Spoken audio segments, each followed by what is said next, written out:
Hello, everyone. Welcome back to Batman Returns. And today we'll be continuing, of course, the rest of the Batman the Animated Series. Today we will finally be reviewing another one of the best episodes of all time, Perchance to Dream. This episode is very weird, but at the same time very interesting to me. The plot for Perchance to Dream is, well, of course, one morning Bruce Wayne wakes up and finds out that the Batcave doesn't exist and that his parents are alive and well.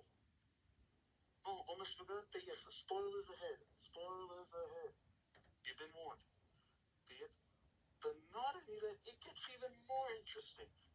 He finds out that he's engaged to Selena Kyle and he's about to marry her. But not only that, someone else is taking on the mantle of Batman. And in fact, Bruce Wayne at first finds it a bit overwhelming and weird, but not for too long, but still for a little while, even kind of gets into it, if you starts to accept the fact that he has this life now. But then later on, he starts to get the suspicion that something isn't right, and not in a good way. And that's pretty much the plot of Perchance to Dream. So all I can say is, real quickly, Silver, you go first. What do you think of this episode, at least so far? Well, basically, I would consider this the sort of sequel to a previous episode, which I'm not going to mention the name of as it would spoil the ending. So, I actually think of this as quite an experience. Sort of like Batman meets Marvel's What If. It's basically kind of like a parallel universe for every 20 minutes. Now, Spike, what do you like about this particular episode, at least in story-wise, without going into entirely detail yet, but just the main plot in general? Well, story-wise, Perchance to Dream is technically named after a Shakespeare quote of some sort. I actually can't remember the quote, but with Perchance to Dream, I really do think that it is a fantastic exploration into an alternate reality with established characters that we have seen before, but not quite in this way. It's like an offshoot, and many of the Batman animated series episodes are like not quite alternate interpretations because they share the same thing in the character, same interpretation, but we do have like different perspectives rather than interpretations, and I like that plenty of different perspectives are shown throughout this whole animated series. Nice. Okay, now first off, before I get into as well the main details as well, at least of what I like about this episode and everything, first off, no offense, this is I would maybe dare say a kind of tiny little detail, nitpick I'll make about the episode there. And of course, I'm not saying this like a hater or anything, but I just find it bizarrely odd. But that is, I'm not kidding. In one part of the episode, right? Even I think they do this a bit too close, but yeah, they kind of zoom in, as I like to call, on Batman's bat ass.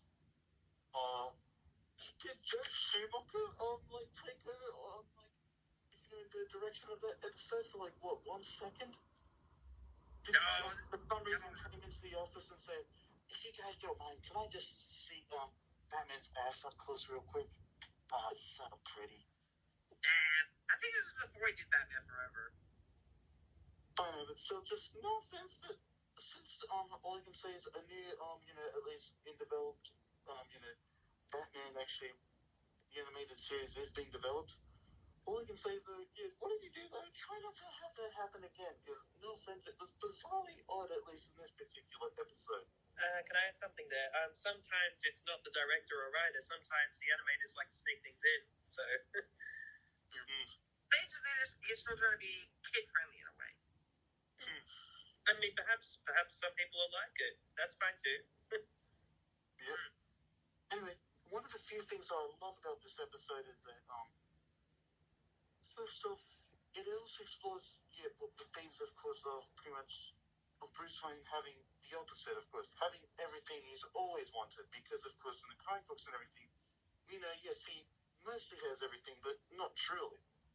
But yeah, of course, he loves the fact that he's in a fantasy world that that, of course, where his parents are alive and he's about to get engaged to the woman of his dreams and blah, blah, blah, and all that sort of stuff. But deep down inside, he doesn't truly accept it, and the reason why he doesn't like it is because, well, he knows that, and I hate to say this, but this will never be at least a life of his. Like, he wishes he can have this life, but deep down inside, he knows that this will never, I would dare say, be a life he would get, because it's not possible, and it's not something that will ever really come true. And just at least based on the person that he's become now. And he doesn't like it as well because he knows that it's just a reality and it's something he wants to have, but really it will never come to him.